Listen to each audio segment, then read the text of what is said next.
President Trump will meet with South Korean President Moon Jae-in today in hopes of building a united front against North Korea's nuclear threat.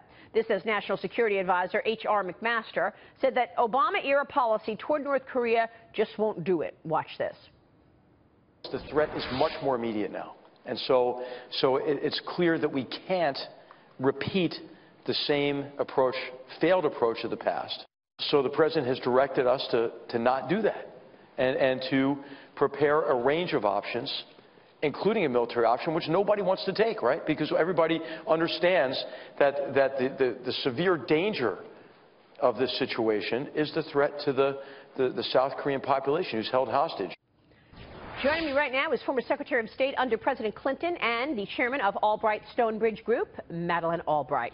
Secretary, it's great to have you on the program this morning. Welcome back. Good to be with you. Thank you, Maria. So the Secretary is calling for maximum pressure on North Korea through sanctions, while Moon is advocating for more dialogue. What are you expecting from today's meeting with the new head of South Korea? And how do you see this whole situation, which obviously has become more dangerous just in the last 6 months?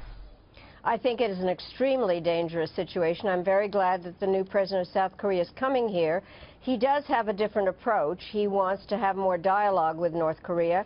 I think it's going to be very important for President Trump to listen to what the new president has to say. And I also agree with what General McMaster said, which is that there really does have to be a look at all the options. And it's important to work with our friends and allies, the South Koreans, the Japanese, also to get the Chinese to do more in terms of using their influence, and generally being willing to use all the tools in the toolbox. Yeah, I mean, I think the whole China part of the story is really important. But has China really stepped up, Secretary, in your view? I mean, look, the truth is I can't believe that China wants too much to change in North Korea. They don't want a democracy and all the refugees coming into China. They don't want to have a problem with North Korea. What can China really do, and has it done enough so far? Well, there's no reason to think that putting more pressure on the North Koreans will lead to the downfall of the whole place. I do think that what is important is the Chinese are the ones that are the biggest suppliers of a variety of products and goods and energy to the North Koreans. They are the only ones that have a great deal of leverage on them.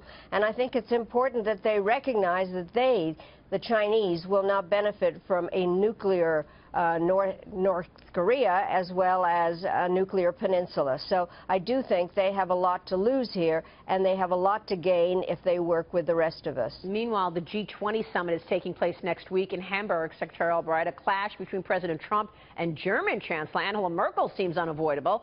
Germany has signaled that the summit will focus on climate change, free trade, global migration, all of the things that the president has talked about that he's against in one form or another. This will also be the first meeting between President Trump and Vladimir Putin, the head of Russia. Is this summit the place for President Trump to tout his agenda, or strive for unity, or what? What do you think happens at this G20? I think it's going to be quite a summit, exactly the way you've described it. And this morning, Angela Merkel, or last night, talked about the fact that climate change was going to be something that she was going to raise, something where I believe President Trump has gone totally the wrong direction. It'll be interesting to see how they have a discussion at all. I do hope that President Trump will recognize the fact that having a functional, good relationship with Europe is very important, especially since he had a very hard time with the NATO summit. And I think that it's important for him to listen to people in terms of that America first, and is not necessarily the right way to go about building unity. And then the meeting with President Putin, I think it's going to be very interesting to watch in so many ways, because they have not met, and the question is to what extent they will actually do some business in terms of trying to lessen the pressures that are out there, and whether President Trump will raise the problems that just happened, frankly, in Ukraine, where, again, there has been hacking and a way of really undermining Ukraine. And I hope that President Trump raises Ukraine with President Putin. Yeah, we'll see if that happens. Just watching the body language will be fascinating, but also what he brings up is really critical. I totally agree.